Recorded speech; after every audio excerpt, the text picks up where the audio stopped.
시청자 여러분 안녕하십니까? 목포 MBC 뉴스데스크입니다. 오는 2028년을 목표로 무안국제공항 인근에 들어설 K푸드 융복합 사안단은 농식품 제조부터 물류, 데이터 센터 등을 총망라하게 되는데요. 대규모 개발 사업을 앞두고 생계터전을 내놓아야 하는 일부 주민들은 크게 반발하고 있습니다. 김진선 기자입니다. 축사를 운영하고 있는 김경모 씨. 8년 전 대출을 받아 마련한 축사 건물이 무안군이 추진하는 K푸드 융복합 산단 개발 부지로 포함되면서 한숨이 늘었습니다. 건축물 보상을 받는다 해도 감가상각 등을 고려하면 대출금을 갚기도 어려운 상황. 오른 자재값으로 새로 축사를 짓기는 턱없이 부족한 데다 허가 기준 강화로 신축 부지를 찾는 것도 쉽지 않기 때문입니다. 어떠한 저희 이전 부지라든지 이런 것을 마련하지 못한 가운데에서 지금 사업을 진행하고 있어서 더더욱 막막합니다. 논밭이 사업 예정 부지에 편입된 120여 농가들도 사정은 마찬가지. 사업을 3년 전부터 추진해온 무안군이 정작 주민들에게는 사업 내용은 물론 피해 보상 대책 등을 충분히 논의하지 않은 점도 분노를 키웠습니다. 예정 부지 안에 든 농가들에 대한 피해 대책이라든지 보상 대책이라든지 이주 대책이 전무한 상태에서 밀어붙이기식 일을 하고 있는 거예요. 91만 제곱미터 부지에 농식품과 첨단 농산업 제조, 데이터 센터 등을 유치하기 위한 K푸드 융복합 산단. 무안군은 농가들에 지원되던 수출 물류비가 내년부터 폐지됨에 따라 고속도로와 무안국제공항 등 교통이 좋은 현재 입지가 최적이라는 입장입니다. 하지만 추진 과정에서 주민들과의 소통이 부족했다며 뒤늦게 시행사인 전남개발공사와 현실적인 보상 방안을 논의하겠다고 밝혔습니다. 세부 실시 계획을 세울 때 반영될 수 있도록 지금부터 주민들과 접촉하면서 충분히 의견을 듣고 개발공사 계획에 최대한 반영될 수 있도록. 군공항 이전과 관련한 갈등으로 추진 단계부터 일부 차질을 빚었던 K푸드 융복합 산단 개발 사업. 전라남도와 무안군, 전남개발공사의 업무 협약으로 겨우 첫 발을 뗐지만 생계터를 잃게 된 주민들을 설득해야 할 과제가 남았습니다. MBC 뉴스 김진선입니다. 2023 김대중 평화회의가 지난주 막을 내렸습니다. 국내외 석학들이 모여 DJ 정신 계승과 함께 전 지구적 평화와 책임을 논의했는데요.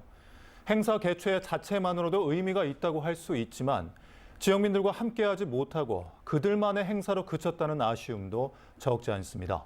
박종호 기자입니다. 목포와 신안에서 열린 2023 김대중 평화회의. 올해로 두 번째 열린 행사인데 30여 명의 국내외 석학들이 모여 국제적 위상을 높였다는 평가입니다. 여기서 구체적으로 여기 온 분들이 여기서 어떤 공감대 또 인사이트를 얻어서 실행 방법을 생각할 수 있는 어떤 시발점, 초기 단계라고 생각합니다. 하지만 아쉬운 점이 더 많았습니다. 기후위기와 전쟁 등에 대한 유의미한 대안을 제시하고 해결책을 모색했지만 참가자들의 관심을 끌기엔 충분하지 않았습니다. 2년 전 열린 첫 행사에서는 평화선언문을 채택하기도 했었는데 올해 행사는 단순 학술 행사에 그쳐서 아쉬움을 남겼습니다. 이 행사 자체가 저도 학교를 통해서 알게 되는데 많이 이 홍보라던가 알려지는 계기가 좀 적어서 많은 분들이 참여는 못 하신 것 같아요. 사실 이런 프로그램을 좀 더 많은 사람들이 이용하고 접할 수 있게 홍보라던가 이런 캠페인을 좀 더 진행을 많이 해줬으면 좋겠습니다. 청년 버스킹 등 다양한 세대가 함께할 수 있는 프로그램도 부족했습니다. 버스킹은 저희가 못했고요. 이제 그거는 저희가 이제 청년이 그 공식적인 행사에서는 라운드 테이블로 해서 메시지들 이런 거 어떻게 생각하는지 이런 거에 서로 나눠보자는 거지. DJ 정신과 철학을 세계에 알리기 위해 시작된 김대중 평화회의. 그들만의 행사로 전락하지 않도록 2년 뒤 열리는 제3회 행사는 보다 철저한 준비가 필요해 보입니다. MBC 뉴스 박종호입니다. 정부 감사의 출연금 축소까지 한국에너지공단은 운영 초기부터 수많은 난관에 부딪혔는데요. 이번 국정감사에선 에너지공대와 관련한 여러 의혹들을 놓고 검찰 고발 의견까지 나오는가 하면 최근 한전은 학교 지원을 축소하겠다는 입장을 명확히 하면서 그야말로 사면 초과의 상황입니다. 김초롱 기자입니다. 개교 3년 차를 앞두고 본격적인 채비를 하고 있는 한국에너지공과대학교. 내년도 신입생 수시 모집 경쟁률은 지난해보다 높은 15.4대 1을 기록했고 각종 연구 성과를 내는가 하면 직원 확충을 위한 채용도 진행하고 있습니다. 정부의 감사와 총장 해임 건의, 출연금 축소 등 악조건 속에서도 차질 없이 운영되나 했는데 또 다른 어려움이 예상됩니다. 에너지 공대와 관련한 각종 의혹을 두고 정부의 감사만으론 부족하다며 검찰 고발안까지 제시된 겁니다.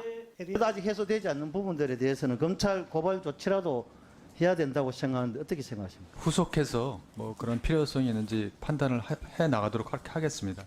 여기에는 최근 불거진 윤희준 총장의 성과급 논란도 일조했습니다. 윤 총장은 연봉 3억 원에 연봉의 80%에 해당하는 성과급 2억 4천만 원을 받았는데 개교 초기에 자체 성과 평가를 근거로 이 같은 금액을 받은 것이 문제가 된 겁니다. 검찰 고발 의견에 대한 입장을 묻자 윤 총장은 산업부 감사 결과 처분 요구에 대해 재심의를 요청한 상황으로 관련 절차에 따라서 절차가 진행될 것으로 알고 있다라며 말을 아꼈습니다. 이번 달 안으로 총장 해임에 대한 재심의 결과가 나올 것으로 보여 이후 상황을 지켜보겠다는 뜻으로 풀이됩니다. 이런 상황에서 한국전력공사가 비상경영을 선포하며 대학 지원을 축소하겠다는 입장을 분명히 해 에너지 공대에 대한 정책적 지원에 더해 적극적인 재정적 지원마저 묘연해졌습니다. MBC 뉴스 김초롱입니다. 제375회 전남도 의회 임시회가 시작됐습니다. 전남도 의회는 임시회 첫날 정부의 청소년 예산 삭감 즉각 철회 촉구 건의안과 농어가 목돈 마련 저축 제도 개선 촉구 건의안 등을 처리했습니다. 오는 20일까지 열리는 임시회에서는 전라남도 저출생 대책 기본 조례안 등 56건의 안건을 심의할 예정입니다. 전라남도와 일본 수산물 유통 전문 기업 트루월드 재팬은 지속 가능한 수산물 국제 인증을 받은 수산물 등 전남산 농수산물의 일본 내 수출 확대를 위한 업무 협약을 체결했습니다. 이번 협약에 따라 트루월드 재팬은 연간 2천만 원 달러의 전남산 농수산물을 수입할 예정이며 전라남도는 현지 맞춤형 제품 개발과 행정 지원을 약속했습니다. 전국체전 기간 가장 큰 걱정 가운데 하나가 교통 대란입니다. 교통 혼잡이 발생하면 선수들의 경기력 하락은 물론 관광객들의 불편이 커져 지역 이미지에 좋지 않은 영향을 줄 수도 있습니다. 이에 경찰과 지자체가 각종 교통 대책을 마련했는데요. 효과가 있을까요? 서희령 기자입니다. 목포도심 신호등마다 경찰이 배치돼 있습니다. 전국체전 기간 동안 교통 혼잡을 피하기 위해 정체 구간은 경찰이 수동으로 교통신호를 제어할 예정입니다. 불법 주정차 단속도 강화됩니다. 목포 3호 광장에서 옛 목포 경찰서를 지나 목포 종합 경기장까지 구간은 전국체전 개회식 때 많은 차량이 한꺼번에 몰릴 것으로 예상됩니다. 평소에도 심각한 교통정체가 발생하는 구간이다 보니 경찰과 지자체가 불법 주정차를 원천 차단하고 있습니다.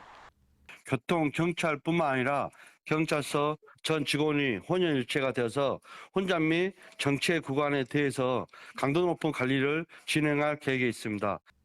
목포 지역 주요 교차로 등 도심 곳곳에서도 불법 주정차 단속이 이뤄지고 있습니다. 자율 차량 2부제도 시행됩니다. 목포시는 목포역과 목포 버스터미널 등 곳곳에서 시민들을 상대로 자율 차량 2부제 동참을 호소하는 캠페인을 벌이고 있습니다. 자율 차량 2부제 홍보를 위해 목포역에서 목포버스 터미널까지 거리 행진 캠페인도 이어졌습니다. 시민 자율 차량 2부제는 오는 19일까지 9일 동안 차량 끝번호가 홀수인 차량은 홀수일에, 짝수인 차량은 짝수일에 각각 운행이 자율적으로 제한되는 방식입니다.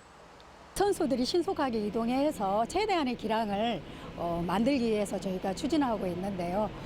시민 여러분들이 적극적으로 동참해 주셔서 전국체전이 성공적으로 개최되기를. 목포 종합경기장 인근에는 10개의 임시주차장이 설치됐으며 개폐식 날에는 주차장에서 주경기장으로 가는 29대의 셔틀버스도 운행됩니다. 전국체전 기간 교통 대란을 막기 위해서는 불법 주정차와 과속, 꼬리물기 금지 등 교통법규를 지키려는 시민의식이 무엇보다 중요합니다. MBC 뉴스 서희령입니다. 전국체전 대회 홍보 컨트롤타워 부재로 대회 성공 개최 걱정이 커지고 있습니다.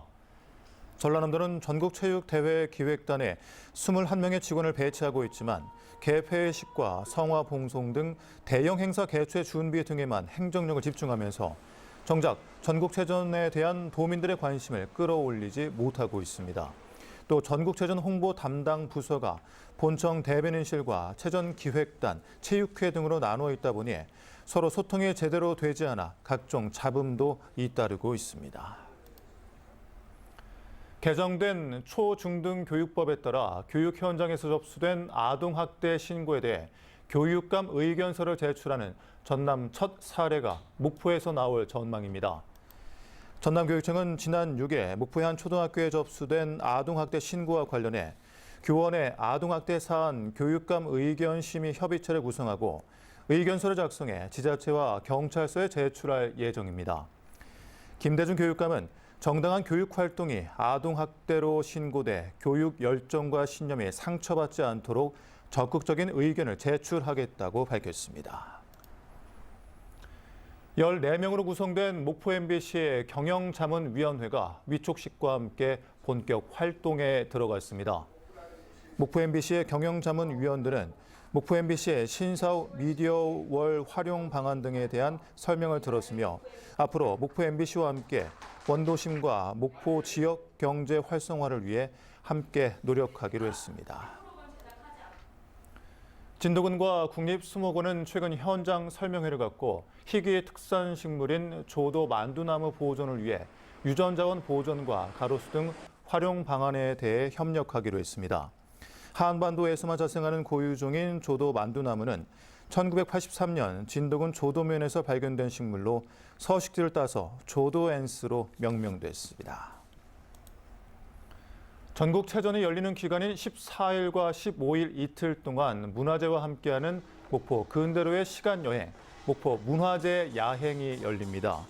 목포 문화제 야행은 저녁 6시부터 10시까지 국내 최초 면단위 문화재로 지정된 근대 역사문화 공간 일원에서 열리며 이 기간 문화재 시설이 야간 개방되고 공연, 전시, 체험 등 다양한 문화예술 행사가 개최됩니다.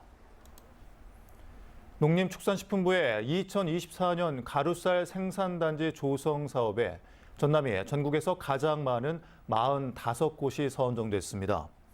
농림축산식품부는 가루쌀 재배를 2026년까지 4만 2천 헥타르로 확대하고 가루쌀 지급 단가로 헥타르당 200만 원을 지원할 계획입니다.